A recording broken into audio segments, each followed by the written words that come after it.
৭১ প্রজন্ম ছিল নিকৃষ্টতম প্রজন্ম। এদের যুদ্ধ মিথ্যা, এদের স্বাধীনতা মিথ্যা, এদের সবকিছু মিথ্যা। ৭১ প্রজন্ম ছিল নিকৃষ্টতম প্রজন্ম।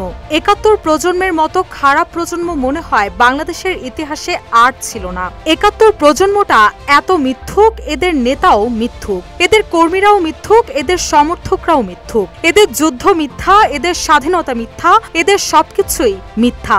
সম্প্রতি সোশ্যাল মিডিয়ায় ছড়িয়ে পড়া একটি ভিডিওতে এমন স্বাধীনতা বিরোধী বক্তব্য দিতে শোনা গেছে ইসলামী বক্তা মুফতি কাজী মোহাম্মদ ইব্রাহিমকে। তার এই মন্তব্যের পর সামাজিক যোগাযোগ মাধ্যমে শুরু হয় তীব্র সমালোচনার ঝড়। অনেকেই প্রশ্ন তুলছেন, ১৯৭১-এর মতো স্পর্শকাতর ইতিহাসকে নিকৃষ্টতম বলার মতো এমন দুঃসাহস তিনি কোথায় পেয়েছেন।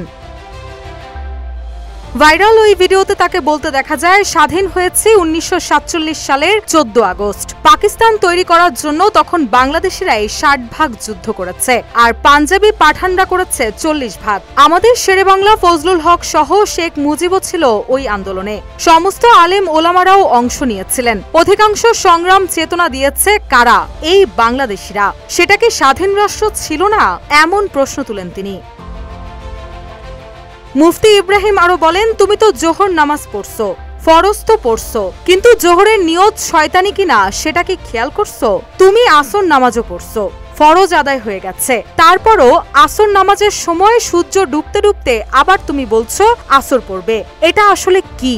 তুমি যে ১৯৭১ সালে স্বাধীন হয়েছিলে, সেই ৭১ সালের পুরো ঘটনা ছিল ভারতীয় চক্রান্ত, পুরোটাই আগরতলা ষড়যন্ত্র মামলা। ৭১-এ ভারত ও আওয়ামী লীগ মিলে এই দেশ ও জাতিকে হত্যা করেছিল। পিলখানা দেখিয়েছে, কিছু বিদ্রোহ হয়েছিল, কিন্তু এগুলো ডালভাত বিদ্রোহ, শয়তানি কথার মতো। এক পর্যায়ে এই বক্তা বলেন, যেগুলো ভারতের বন্ধু এগুলো বাংলাদেশের শত্রু। সাফ কথা। ডক্টর ইউনূসকে উদ্দেশ্য করে তিনি বলেন, স্যার, সকল ভারত বন্ধু বাংলাদেশের জঘন্য শত্রু, এগুলোর বিচার করেন। দরকার হয় বিচারের পরে আমরা ভোল পাল্টাবো। কোনো ভারত বন্ধুকে বাংলাদেশের কোথাও চেয়ারে রাখবো না, ইনশাল্লাহ। আপনারা রাজি আছেন?